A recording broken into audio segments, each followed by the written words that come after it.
അതിനും മാത്രം ഇവിടെ എന്താ ഉണ്ടായ പത്മിനി ഇപ്പോ? ദേ, നമ്മൾ വെറുതെ സംസാരിച്ച് വഷളാക്കണ്ട. ഒന്നും ഉണ്ടായിട്ടില്ല, സമ്മതിക്കുന്നു. പോരെ? പിന്നെ എന്തിനാ അവളിപ്പോ പറഞ്ഞേക്കണേ? അവൾക്ക് പോണം.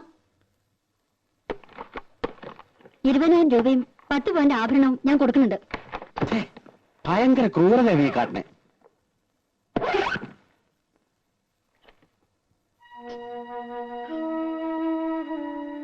രാജി എന്തിനാ കരയണേ?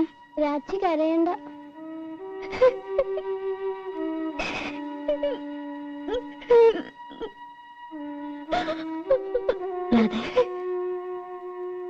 കുട്ടികളെ വിഷമിപ്പിക്കാതെ അവരെ ഒരിക്കൽ സ്കൂളിൽ വിട. വരുമ്പോ ഞാൻ എന്തെങ്കിലും പറഞ്ഞ് സമാധാനിപ്പിച്ചോളാം.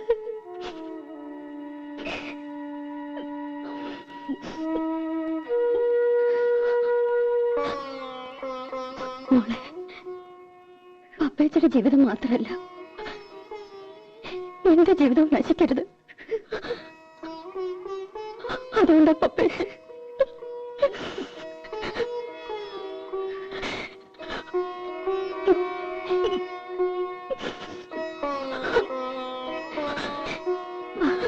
രാജി കുളിപ്പിച്ച് സ്കൂളിൽ കൊണ്ടാക്കാം.